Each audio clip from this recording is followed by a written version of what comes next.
Recebeu essa notícia aí que a Procuradoria questiona a eleição da mesa diretora da Assembleia? Eu, com muita surpresa, foi outra tardezinha, eu recebi primeiro um zap, aí depois conversando com o deputado Max, com a deputada Janaína, foi uma surpresa muito grande, uma situação que a gente achava que não teria problemas. Eu e o deputado Max, nós tínhamos conversado, inclusive, ele tinha falado que o que aconteceu no Amazonas tinha tido um problema, que a eleição foi em 2023 e que aqui a gente, né, teoricamente, não correria risco, porque a nossa eleição foi em 2024. Foi em agosto, né? Isso. Vocês decidiram antecipar por conta das eleições municipais, havia candidatos aqui, né? É verdade. Agora, diante disso, diante da possibilidade de uma anulação, como é que vai ser, como é que vocês vão agir nesse sentido? Vão apresentar a mesma chapa se tiver que realizar outra eleição? Explica pra gente. Na minha concepção, eu falei com o deputado Max, a nossa ideia é apresentar a mesma chapa, acontecer o que aconteceu lá em Manaus, no Amazonas. Colocar a mesma chapa, que já tinha sido vitoriosa, e colocaremos a mesma chapa. A nossa chapa foi eleita por unanimidade. Então nós tivemos o voto de todos os deputados aqui na Assembleia.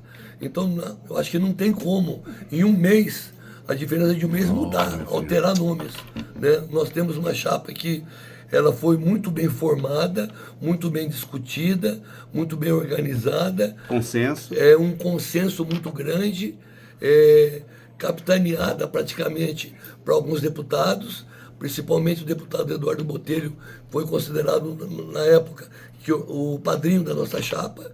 Então acho que não tem como ter alguma alteração, alguma coisa diferente.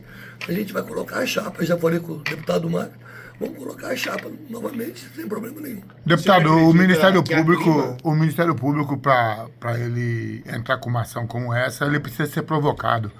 Qual dos seus pares fez a provocação? O seu departamento jurídico já levantou isso? Aqui peta isso, por favor.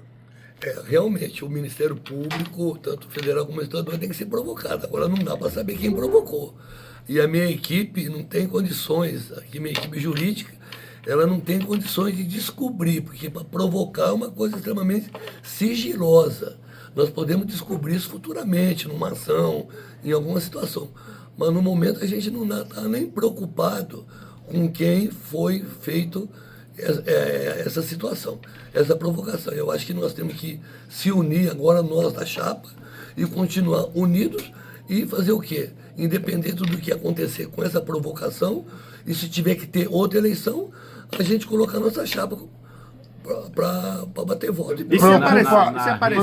Preocupa o senhor hoje a questão de... A eleição foi feita antes da eleição municipal e algumas pessoas que foram para a eleição municipal não conseguiram se eleger. Alguns deputados aqui dentro da casa. Não preocupa o senhor esses deputados que não foram eleitos na questão de Rondonópolis, na questão de aqui Cuiabá. Mesmo de Cuiabá, haver interesse, de repente, de uma nova formação de chapa e o senhor ficar fora? Bom, eu acho que se acontecer uma situação dessa, uma extrema trairagem, né? A imagem da Assembleia, na minha opinião, ela vai ser muito arranhada, né? Porque foi feita uma coisa de consenso, com muitas reuniões, com muitas conversas, e chegou numa situação que foi eleita por unanimidade. Eu acho que em um mês vai mudar só porque houve uma eleição e alguns deputados perderam a eleição ou seus candidatos perderam. Eu acho que quando foi feito, nós pensamos numa eleição da mesa diretora da Assembleia para 2025, né? Então não foi pensado se ia ser eleito ou não. Naquela época, quando nós fizemos isso, ninguém questionou se o deputado A, o B ou C ia ser vitorioso ou não na eleição. A preocupação, a votação ali foi para a eleição da mesa diretora da Assembleia. O senhor acredita que há clima, né, para votar essa mesma chapa hoje em dia? Eu acredito, todo o clima. Pelo seguinte, é uma chapa que foi criada, ela foi eleita por unanimidade. Eu tava conversando hoje com algumas pessoas, isso aconteceu, se não me engano, há 16 anos atrás, na eleição do Sérgio Ricardo. Quer dizer, é muito difícil, a gente sabe a guerra que foi. E essa aqui foi uma eleição tranquila e também por unanimidade. Então acho que não justifica a gente não tirar essa chapa ou ficar com medo de ter alguma mudança. Nós somos uma eleição livre, sem discussão, sem problema nenhuma, que não teve rejeição. Eu acho que não justifica.